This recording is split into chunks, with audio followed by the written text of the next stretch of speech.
Chapter 26. Love your passengers. As Joy motored down the road, she thought about what to say next. She looked away from the road and out to the far right. High above the road was one of those signs that said, "Love is the answer. God." She pointed at the sign and directed George and her passengers to look. "Isn't it amazing," she said, "how the signs of life always appear at the right time to guide us on our journey? I mean, if you're open to the signs and look for them, they will always tell you where your bus needs to go and what you need for your ride. And best of all, when you use the signs to find the right path and make a decision to follow it, God will move heaven and earth to support you. The right people show up. The right situations fall into place. Obstacles dissolve. Creative ideas appear. It's how it all works. I just understand and teach them." Then she looked at George and said, "That sign was meant for you, sugar. If you have any doubt, throw it out, because Danny's going to show you rule number 8. Danny lifted up the sign, which said this: "Rule number 8, love your passengers." "Don't ignore the signs, George. Love is the answer for the team's success," she said as George was looking a little surprised right now. He had never heard of anyone talking about love and business in the same sentence. Enthusiasm is important, but love is the answer. To really, and I mean really tap the power of your heart and lead with positive, contagious energy, you must love your passengers. "You've got to become a love magnet," she said. At once, everyone on the bus cheered in unison, "Love magnet!" "What the heck is a love magnet?" George asked, looking around not sure if he even wanted to know the answer. "Well, you don't become a love magnet by wearing expensive cologne or perfume," she said. "You don't become one by walking around sharing cheesy lines at bars." Good, George thought, because he didn't wear cologne or go to bars. "You become a love magnet by loving your employees, your customers, your company, and your family. You become a love magnet by sharing the love generously." Jack stepped in and said, "I know it sounds corny to talk about love in the business world, George, but she's right. All any of us really want is to be loved, and all your employees really want is your love." George thought of Jose and realized they were onto something. He told them about Jose and how all he wanted was to be recognized and cared about. George had promised he would do something for Jose to show him, but didn't know what. Love is all he wants, George. You can give all the trophies and awards you want, and sure, a raise would be a good idea for him, but eventually the gift is forgotten and the excitement of the raise wears off, and what remains is an emotional feeling, a feeling of whether you love them. That's what it's all about, George. Jose and your team want to know that you care about them. They want to know that you are concerned about their future and welfare. They need to know that you love them. It can't be just about you and your job. It also has to be about them. And when you love them, they'll love you back. If you treat them like a number, or your next promotion, or your next bonus, they'll treat you like a number.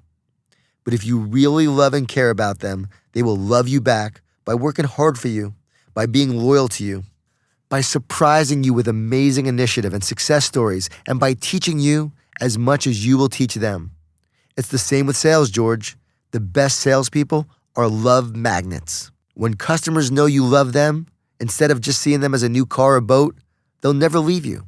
When they feel the love, they will send you more business and refer more people to you. People do business with people they like and who love them. The more love you put out, the more that comes back to you. And when your team knows you love them and feel the love from you, they will want to stay in your bus wherever it goes. So enthusiasm gets them excited about being on your bus, but love is what keeps them on the bus. "This all sounds wonderful," George said skeptically. "It really does, but talking about love in business is one thing, and practicing it is another. Let's face it, the last time I checked, giving hugs at work is not too popular with human resources. Love in theory is wonderful, but how do you practice it at work is my question. And how do you also get past all the people who think that love is weak and for wimps?" "Great point," Jack said. "It's not easy. No one said love was, especially in business. But with commitment and practice, there is no better way to enhance the performance and productivity of your team."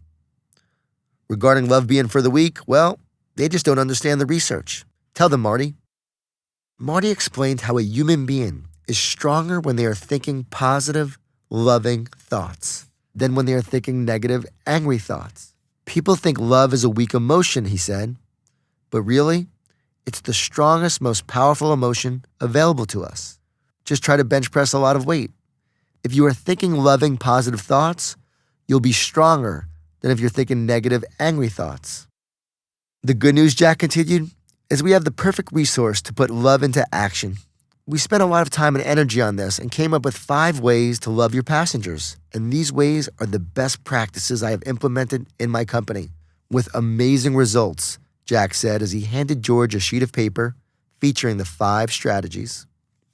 George scanned the sheet of paper, but quickly looked out the window and noticed they were about to arrive at his office. Well, we obviously don't have time to go over these, but is there any one of these strategies I should start immediately, George asked, wanting to do all he could as soon as he could. Well, more than anything, George, love takes time, Joy said. It's a process, not a goal. Love is something that needs to be nurtured. But if there is one thing I urge you to start immediately, it's focus on bringing out the best in each person on your team. When you love someone, you want the best for them. You want them to shine. And the best way to do this is to help them discover the value inside them. Like the rock, George said, slowly nodding his head. Yes, like the rock, George. I was waiting for you to ask me about the rock. You still have it, she asked. Yes, I do. Right here, George said as he held it up to show her.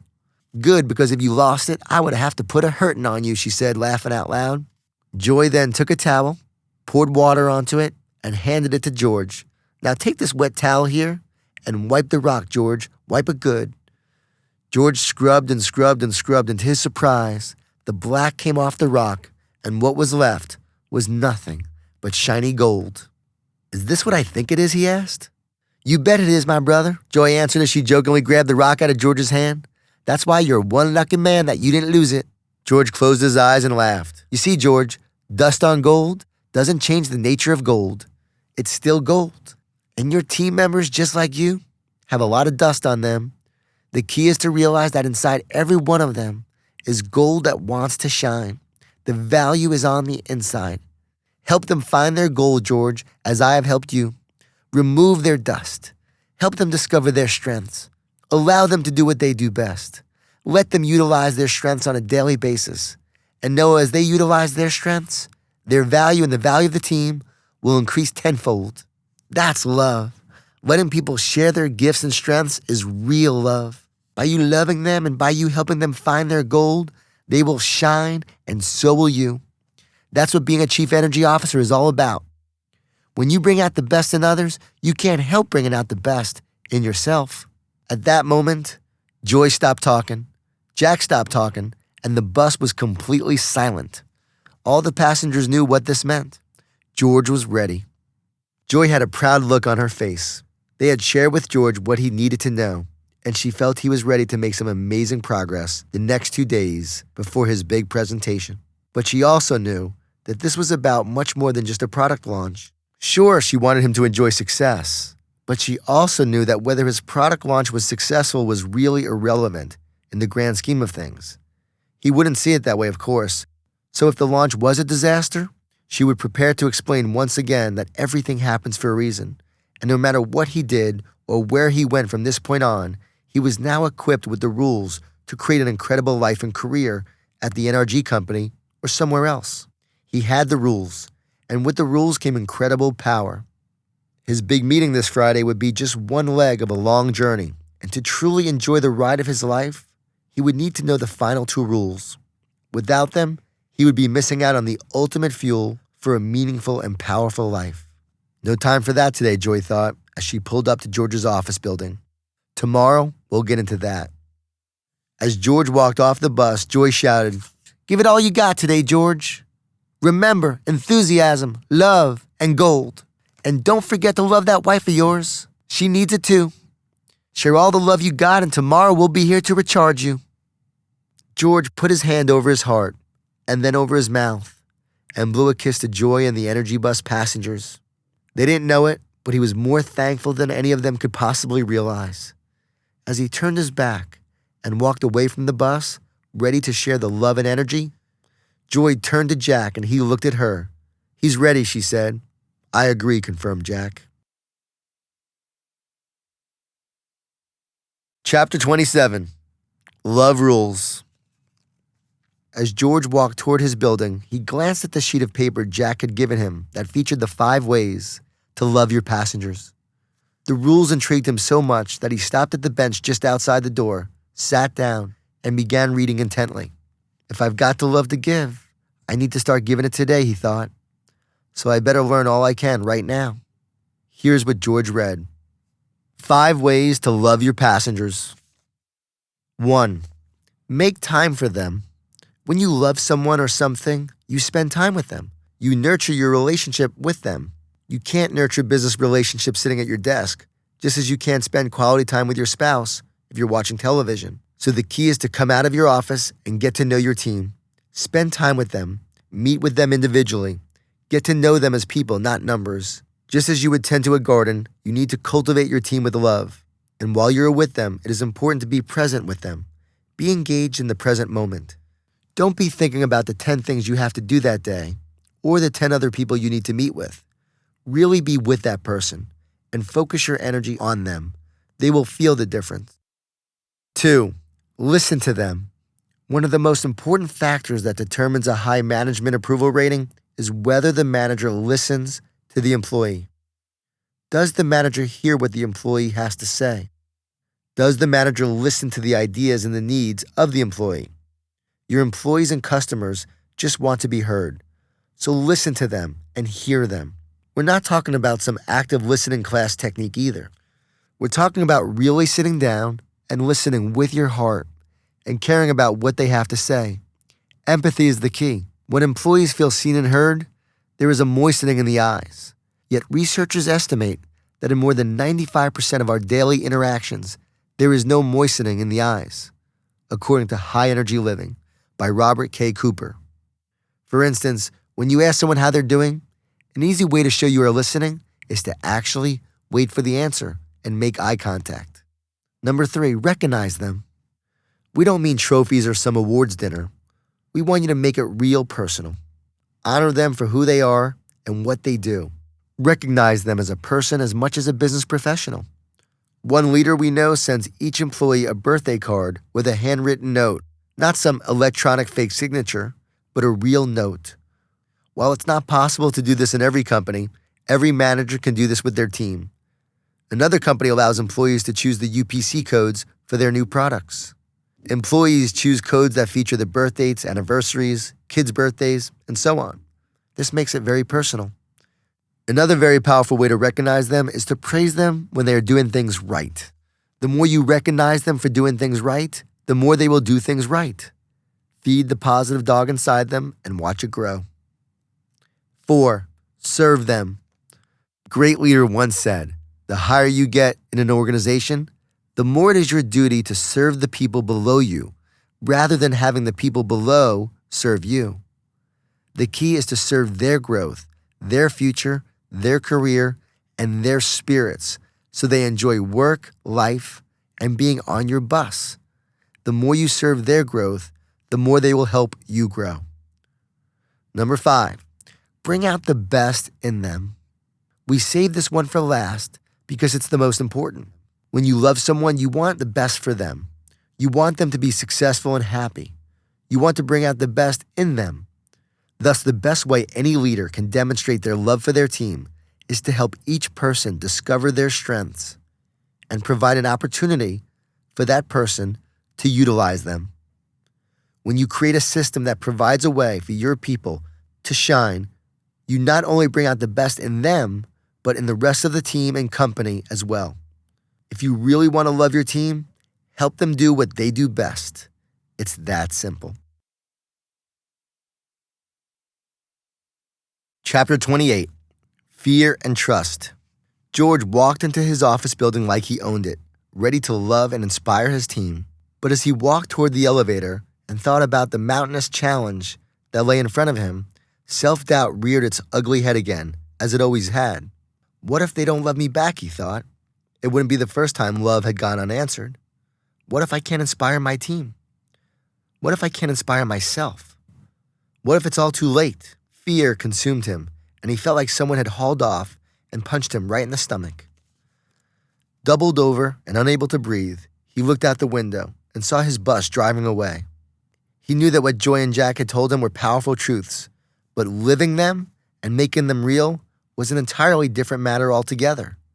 Caught between knowledge and action, George was paralyzed by fear. The elevator door opened and closed as he just stood there, unable to move.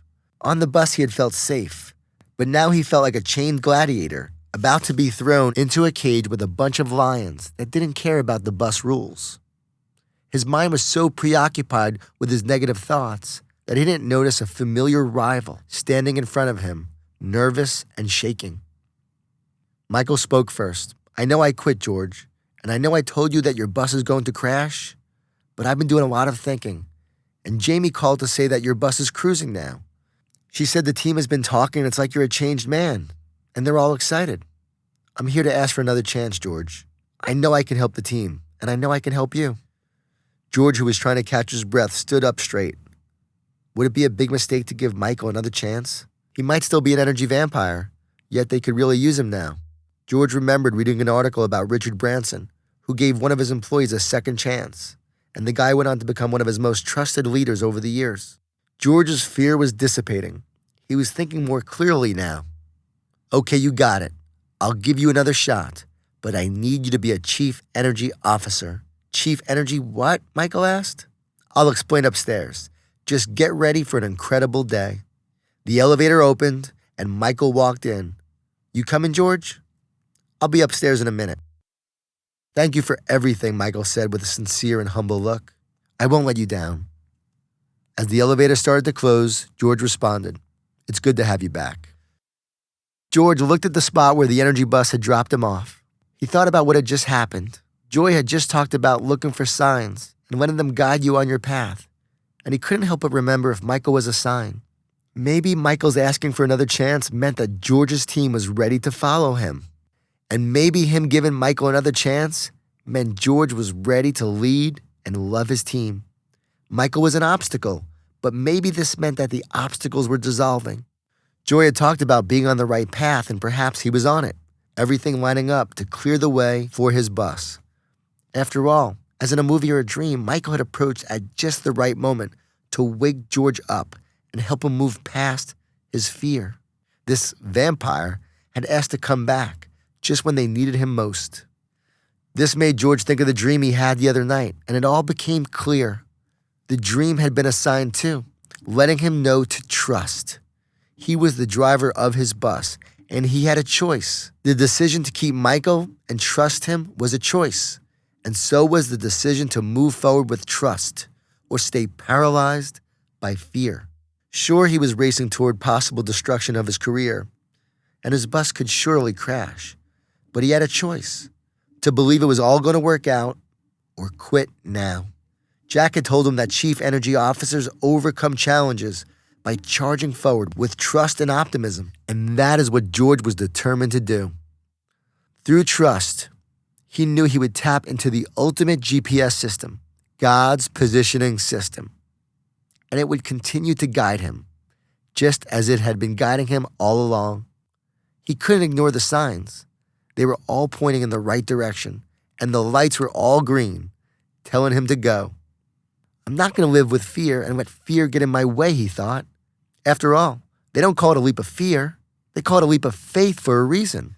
If I can trust in God, in myself, and in my team, then they can trust in each other and in me, he said to himself, as the fear he had felt earlier had turned into faith, and faith had turned into resolve. George then stepped into the elevator, and now he was truly ready to take the leap of his life.